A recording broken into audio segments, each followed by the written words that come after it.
I'm Kira for Shakti Power Yoga.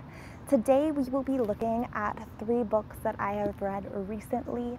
I'm calling this Yogi's Book Club, and I'm going to try to put out more episodes of Yogi's Book Club as I read more yoga books. I actually am reading a few now that are on Eastern medicine and yoga as medicine, so that will be coming in a future video. Make sure to subscribe so that you don't miss that. But now we're going to talk about philosophy with 3 books here. The first is The 8 Limbs of Yoga by Stuart Ray Sarbacker and Kevin Kimple. This is such a concise read for anyone looking to deepen their practice or just understand the greater context of yoga, even if you don't wish to practice it. This book quickly and concisely walks you through the 8 limbs of yoga outlined in Patanjali's Yoga Sutra. Around 200 to 400 AD, a sage called Patanjali composed the Yoga Sutras, the 8 limbs of yoga pathway for reaching enlightenment. Now, this pathway of the 8 limbs has become the most popular path of yoga, but it was not the only one Patanjali introduced in the Yoga Sutra. The 8-limbed path is called Ashtanga, Ashtanga meaning 8 and Anga meaning limb. Ashtanga yoga is considered a path because you progress through the limbs in order, or roughly in order, until you reach the 8th limb, which is enlightenment. The steps outlined how to live your life morally and ethically, as well as how to find peace within yourself. The book briefly overviews the path and then dedicates a chapter to each limb. I like this book because it's quick, it's cheap, and it's super dense. You can reread the book, like as you saw, I highlighted sections. You can just keep on going back until you memorize as much information as you can, because it provides so much information in such a short book. It's straightforward, and it's basically a great book for anyone who doesn't know much about the 8 limbs. It might be, I can't really say that it's slow for people that already have like a basic understanding, because it's so concise. If you know information, you're moving past it so fast that it's really fine. So it's great for anyone that doesn't know the 8 limbs thoroughly. Like if you want to learn more about the 8 limbs, even if you've heard their names before, this is going to be a great source for you. The only downside or con, I guess, would be if you're only interested in asana and you have no curiosity towards what the 8 limbs are. If you just want to better your asana practice, then this isn't really necessary. Even if you want to just focus on asana in the end, I think it's a good source just to think about what the full yoga practice is, even if you don't end up sticking with the 8 limbs. So this book, highly recommend. Now, the next book we're going to look at is called Hinduism: An Introduction. All these books will be linked in the description below, so you can check them out, follow the Amazon links, and get these books for yourself if you're interested. But this book is an amazing introduction to Hinduism. It's very brief. I'm not going to pretend that I know everything about Hinduism now, but I definitely know more than when I started. Hinduism is the oldest religion in the world, and Hindu mythology is deeply entwined in the yoga asanas.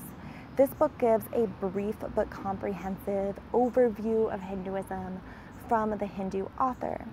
It is not designed for yoga, so it covers a broader scope than books designed with yoga as a focal point, which is what I was looking for. This book is so great for an introduction. It's a book that I think anyone that wants to teach yoga should have, just to avoid appropriation. It is awesome that we take Hindu mythology and learn about it and incorporate it into our asana practice, but it's good to know the culture it comes from. So I really think knowing a basic understanding of the religion is so important, and that's why I recommend this book. Again, it's a quick read. This one's 84 pages, so you can kind of breeze through it and then go back to your asana path or your Ashtanga path, and just carry this basic understanding. You don't have to become a Hindu. You don't have to, stick with any type of religion for yoga, but it's interesting to know about a background, especially if you want to teach. This next book is better for if you want to just better your asana practice. This is more geared, I mean, it's great for teachers too, and it's, you definitely learn a lot, but it's better than the Hinduism and Introduction for students that aren't interested in, again, the whole philosophy of yoga and just want to deepen their asana practice. Even if you are just interested in asana, this book can help your practice so much. So behind each asana and its corresponding movements is an ancient story about a god, a sage, or sacred animal, just like our Aesop's fables. So this book describes each myth, or describes the animal, god, or sage, provides a moral we can take away from the tale, and then brings it back to the specific yoga pose and how you can use the story to move deeper into the pose physically, mentally, and spiritually. This book was recommended to me by Coral Brown after Yoga Journal Live 2017, just like this book too. So they are highly recommended from an amazing instructor. This book is quick, it's beautiful, and like I said, it's a great source for anyone just in an asana practice as a student. It's a great introduction, and I highly recommend it. The downside is that it's not quite as in-depth as the Hinduism and Introduction. All the tales are fairly abbreviated, and then because of that, they're missing some details that maybe aren't as important for the asana practice, but I still find interesting to know.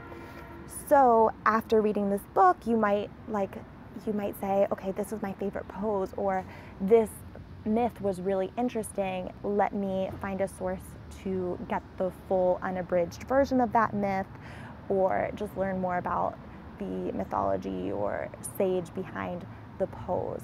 So this is an amazing introduction, and can definitely lead you down a path to incorporating mythology and some aspects of religion in your yoga practice. Like I said, obviously yoga has been practiced by all different religions. There just happens to be some mythology in yoga from Hinduism, and you don't have to believe in the religion to find the mythology interesting and find it help you move into poses named after the myths or the characters or gods or animals. So these three books helped me in my understanding of Hindu philosophy, and I found them really, really great.